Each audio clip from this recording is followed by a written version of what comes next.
ആഴ്ച അതിനടുത്തൊരു ഭാഗത്തിലേക്ക് നമ്മൾ കയറുകയാണ്. കണ്ടാൽ കൊടുക്കണമെന്ന് ദൈവത്തിന് തോന്നണം.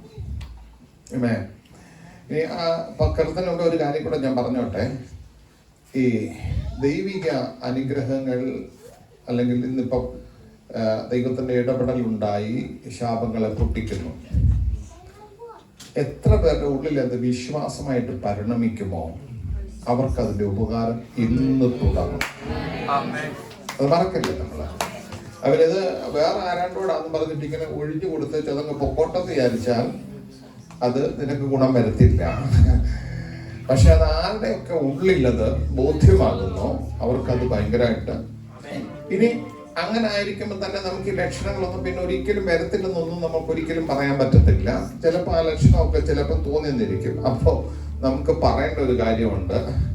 വേറെ ആരുമല്ല, നീയാ എന്നോട് പറഞ്ഞത് ഈ സാധനം എന്നെ തൊടത്തില്ല, ഇത് തന്നെ തൊടത്തില്ലെന്ന് നീ എന്നോട് പറഞ്ഞേ എന്നൊന്ന് ആവർത്തിച്ച് പറഞ്ഞാൽ മതി. അപ്പോഴേ ആ ലക്ഷണം പോലും കുറയും. അപ്പൊ നമ്മളൊരു അനുഗ്രഹിക്കപ്പെട്ട തലമുറയാണ്. നമ്മൾ ഇന്ന് ചിന്തിക്കാൻ പോകുന്നത്, ദൈവത്തിന്റെ തിരഞ്ഞെടുപ്പുള്ള ഒരാളുണ്ടെങ്കിൽ അവന് ദൈവത്തിന് കൊടുക്കാതിരിക്കാൻ പറ്റത്തില്ല. എന്താ കാരണം ചോദിച്ചാൽ ദൈവം തെരഞ്ഞെടുത്തു പോയി. ദൈവത്തിന്റെ തെരഞ്ഞെടുപ്പ് ഒരുവന്റെ മേൽ ഉണ്ടെങ്കിൽ ദൈവത്തിന് അവൻ കൊടുക്കാതിരിക്കാൻ പറ്റത്തില്ല. നമ്മുടെ തുടക്ക വിഷയം ഓർമ്മ വേണം. കർത്താവിൽ നിന്ന് നമ്മൾ പ്രാപിക്കുക. അത് തുടങ്ങിയാണ് നമ്മൾ കയറിപ്പോയിക്കൊണ്ടിരിക്കുന്നത്. ഒരുത്തനെ കാണുമ്പോൾ ദൈവത്തിന് അവന് കൊടുക്കാതിരിക്കാൻ പറ്റില്ല. കൂടുള്ളവനൊക്കെ എന്തോ പറഞ്ഞാലും ദൈവം ഒരിക്കലും മാറില്ല. വിളിയുണ്ടോ തെരഞ്ഞെടുപ്പുണ്ടോ നിനക്കുള്ളത് കിട്ടിയിരിക്കും. ഇതിന് ആധാരമായിട്ടൊരു വേദഭാഗം കൂടെ വായിച്ചിട്ട് നമുക്ക് കയറിപ്പോകാം. സംഖ്യാപുസ്തകം 17-ാം അധ്യായം 5-ാമത്തെ വാക്യത്തിലേക്ക് ഒന്ന് വന്നേ.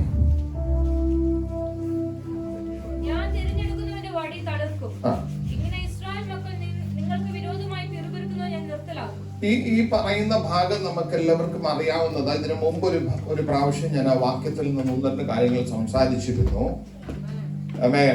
അത് നിങ്ങൾ ഓർമ്മയിൽ ഉണ്ടാകുമെന്ന് ഞാൻ വിചാരിക്കുന്നു. അഹരോന്റെ കാര്യത്തിലാണ് ദൈവത്തിന്റെ ഇടപെടൽ ഉണ്ടാകുന്നത്.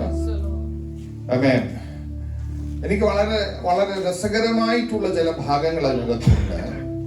എന്നാലും ഈ അഹരോനും മിരിയാമും കൂടെ മോശയോടൊന്ന് എതിർത്തു. എന്തിനാ എതിർത്തെന്ന് നമുക്കറിയാമല്ലോ. കൂശ്യ സ്ത്രീയെ മോശ വിവാഹം ചെയ്ത് അവർക്ക് പിടിച്ചില്ല. അവര്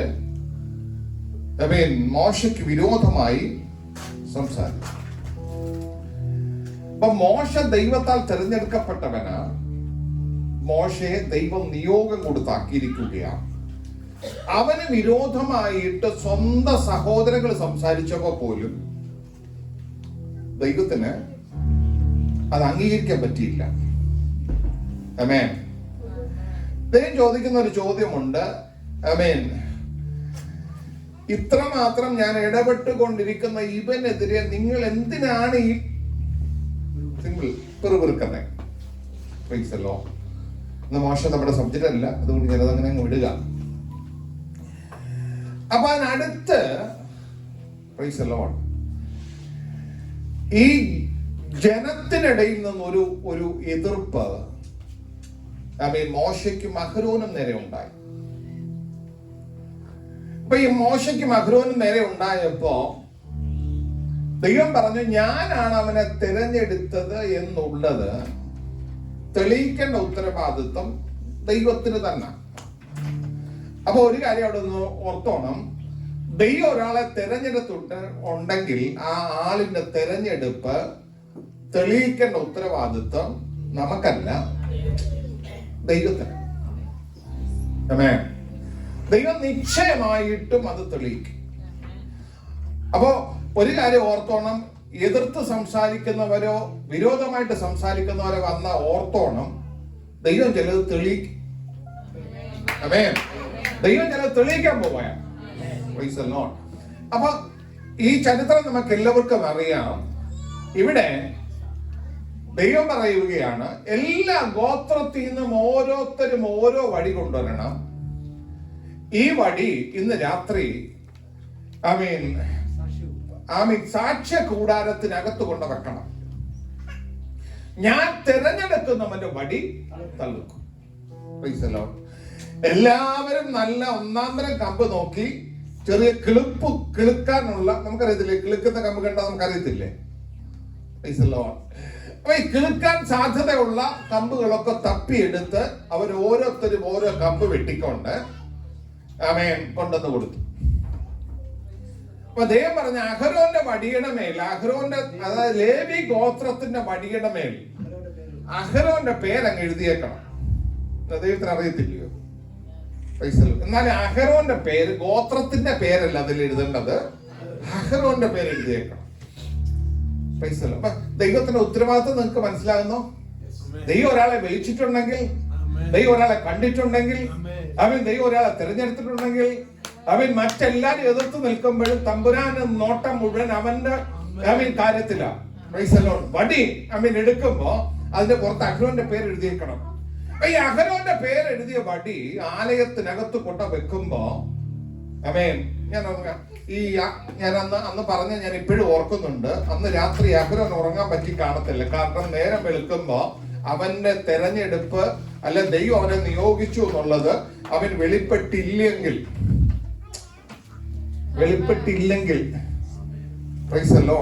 നേരം വെളുത്ത് കഴിഞ്ഞാൽ പിന്നെ അഹരോൻ ആരും അല്ലാതാവുക.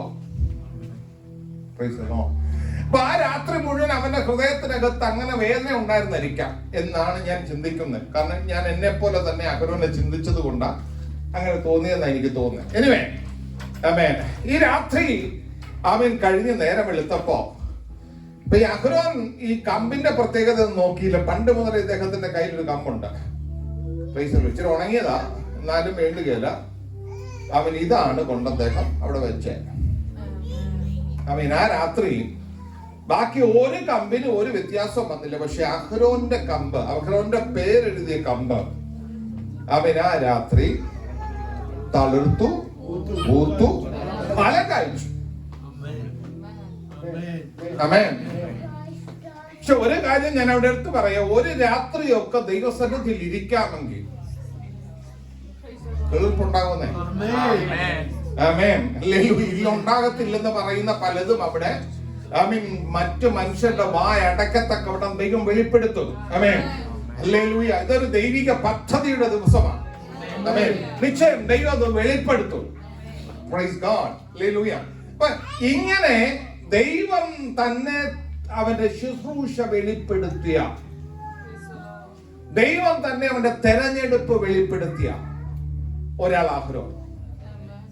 അഹരോന്റെ പ്രത്യേകത ഞാൻ ആദ്യം പറഞ്ഞ വിഷയത്തിലേക്ക് ഒന്ന് തൊട്ടുപോകുക. മിരിയാമും അഹരോനും കൂടെ മോശയ്ക്കെതിരെ സംസാരിച്ചിട്ട് മോശയുടെ ശാപം ദൈവത്തിന്റെ ശാപം ആരുടെ വന്ന് കയറി?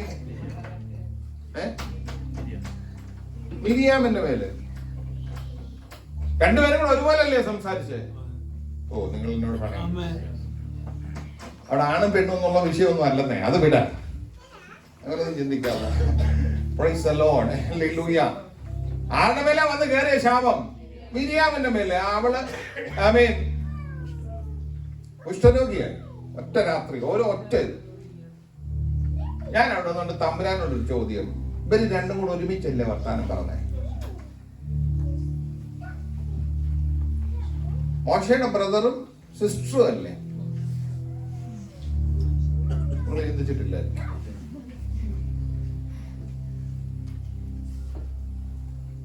ദൈവം എന്നോട് പറഞ്ഞെന്നറിയാം, ജനത്തിന്റെ മുൻപാകെ നിർത്താൻ ഞാൻ തെരഞ്ഞെടുത്തവൻ ആക്ഷേപം വരാൻ പാടില്ല.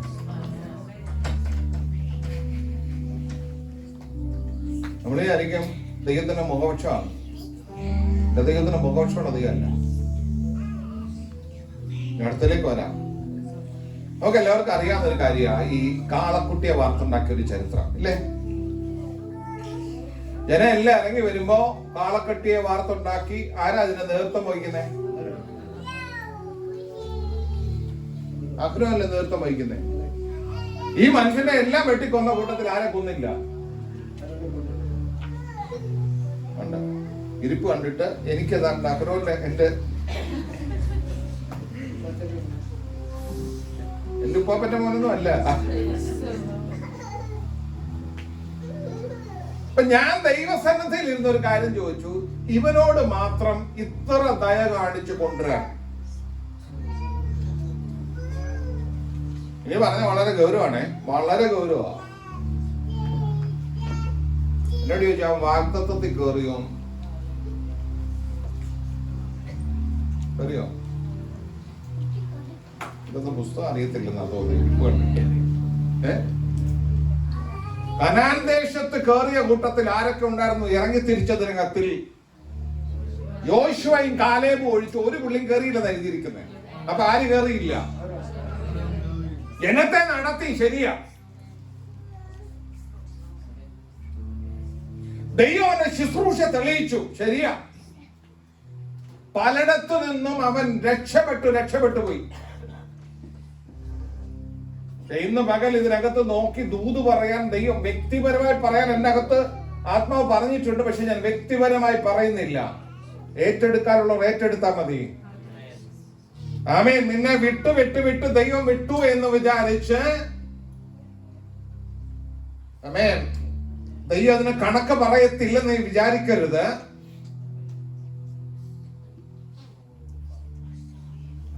നിന്റെ എല്ലാ കാലഘട്ടത്തിലും ദൈവം നിന്നോട് കൂടെ ഇരുന്നു. Praise God, praise God. സ്തോത്രം വരത്തില്ലെന്ന് എനിക്കറിയാം, സ്തോത്രം പറയേണ്ട ആരും. പക്ഷെ ഇന്ന് പകൽ ഇതിന്റെ അകത്ത് കയറിയേ പറ്റും. ആമേൻ. അനുഗ്രഹിക്കപ്പെടാൻ വിളിച്ച നീ, അല്ലെ, അനുഗ്രഹിക്കപ്പെടാൻ വിളിച്ച നാം ഇന്ന് പകൽ തിരിച്ചറിയണം. Praise God. ദൈവത്തിന്റെ കാര്യപരിപാടി അനുസരിച്ച് പലപ്പോഴും നിന്നെ അവൻ കൈവിടുമെന്ന് തോന്നിയപ്പോഴൊക്കെ കൈവിടാതെ ദൈവം നിന്നെ ചേർത്ത് കൊണ്ട് നടന്നു. ഒറ്റ വാക്കി പറഞ്ഞാൽ, അവൻ ചോരത്തളി ആചരിച്ചപ്പം ഉണ്ടായിരുന്നു, ചെങ്കടൽ കടന്നപ്പോ സ്നാനപ്പെട്ടപ്പോ ഉണ്ടായിരുന്നു, ആമേൻ, മരുഭൂമിയിൽ മന്ന കിട്ടിയപ്പോ ഉണ്ടായിരുന്നു, ഈ ജനത്തിന്റെ മുമ്പിൽ തിരുനിവാസം നിവർത്തി അവൻ ആരാധനയ്ക്ക് നേതൃത്വം കൊടുത്തപ്പോ ഉണ്ടായിരുന്നു. പക്ഷെ ഇവിടെ കയറിയില്ല, കനാനിലെത്തിയില്ല.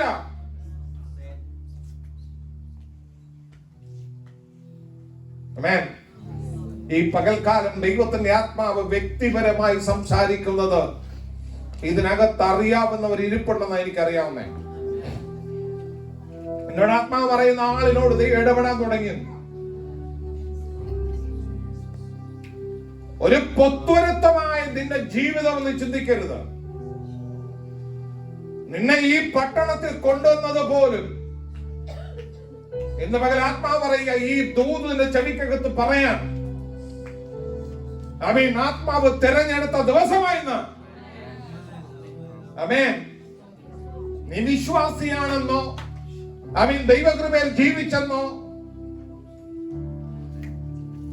ആമേൻ, ഇന്നലകളെ നോക്കി ദൈവം നിന്നെ അനുഗ്രഹിച്ചെന്നോ, ഇതൊന്നും ഇന്ന് പകൽ ഈ ദൂതിന്റെ മുൻപാകെ ദൈവം ആഗ്രഹിക്കുന്നില്ല. ഇന്ന് ഇവിടെ, പക്ഷെ അന്ന് അതിലൊരു വ്യത്യാസം ഇന്ന് പകൽ ദൈവാത്മാ പറയുകയാണ്. ആ കാലഘട്ടത്തിൽ അവർക്ക് മാനസാന്തരപ്പെട്ട് തിരിഞ്ഞു വരാൻ അവസരമില്ലാതിരുന്ന കാലം. ഇന്ന് പക്ഷെ നിനക്ക് മാനസാന്തരപ്പെട്ട് തിരിഞ്ഞു വരാം. ദൈവമേ, ഞാൻ തെറ്റിപ്പോയി എന്നൊരു വാക്ക് പറയാമെങ്കിൽ ഇന്ന് പകൽ